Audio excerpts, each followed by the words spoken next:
We've got Harry Graham with us now from, well, you're from University of Sunderland. Yeah, I'm from Newcastle as well. So You're from Newcastle. Well, good choice, good man. And you're here to join us for Table 19. yeah, so I went to see Table 19 on Tuesday.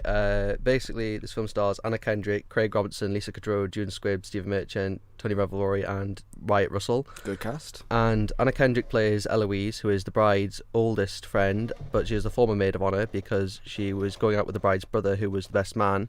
But they broke up 2 months prior to the wedding, and as a result of that, she was ended up being reluctantly invited and is sat at table 19, which is full of other guests who were also reluctantly invited and the hosts hoped wouldn't turn up. And other people at this table are owners of a diner who were friends of the groom's father, who were also reluctantly invited, like I said before.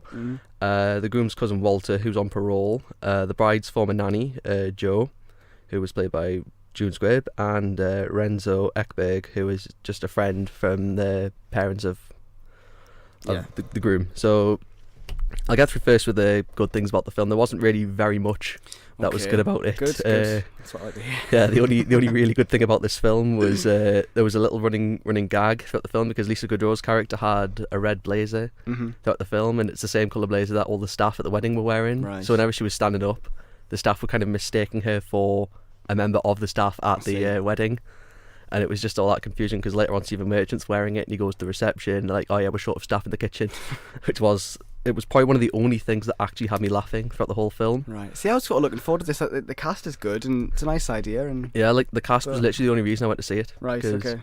That was my whole opinion on it, and like everything else is just really bad. Like all the characters are just dull the whole time, and they're completely unrelatable. Like the guy Stephen Merchant playing, he doesn't even look like he's trying in this film. He probably wasn't. No, and I heard as well it was filmed like 2 years ago. So yeah, I remember like sort of seeing like cast pictures from Stephen Merchant, Anna Kendrick, all that kind of stuff. I sort of thought, well, that's a good cast. Surely this would be like decent. You think it, yeah, but you'd think it's often not. Like they filmed it like I said, they filmed 2 years ago, and it's just like they just held it off as long as they could. Trying to bury it somewhere. Yeah, they just realised they couldn't do it, and then they, as well as this, it's like the film's completely predictable. There's one bit where Anna Kendrick like nearly knocks over a cake, and you realise that's going to happen later on. Yeah, and it just wasn't worth laughing at. And then it's like later on, you expect there's going to be this whole apology scene at the end, and the guy's on the ferry leading away, so you can just tell he's going to jump off the boat and he's going to swim back to the shore.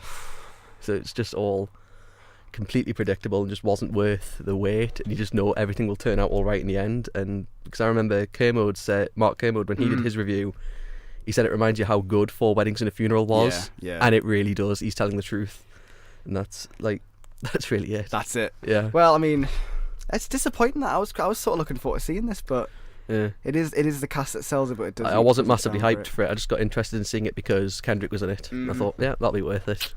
So it's not one to see. No, I wouldn't recommend it. Not one to see. Yeah, it only just misses off being the worst film of the year I've seen so far. What is your least favourite this year? Fist Fight. Oh, that's my least favourite as well. Yeah, oh my god. If it's got a fight that ending that's worse than Martha, it's got to be a bad film. Yeah. Fist Fight was so bad. I would say I'd try and see Table 19 just to see how low it ranks for me, but I don't think I will based on what you've just said. No, it's. Anyway, we're going to keep doing film stuff on Spark, and hopefully Harry, you can be part of that. Oh yeah, that should be the truth. If you want to keep hearing me on Spark, I'm on Sunday breakfast, and maybe Harry will come and join me for some of that too. I probably will, yeah, I'd love to do that. Thank you for joining us for the time being though. Table 19, not one to see. Not one to see. Never mind. We'll move on to something else after a song. Another track from Raw. This is Blood Red Shoes with It's Getting Boring by the Sea. They can't be talking about Sunderland though, it's never boring here.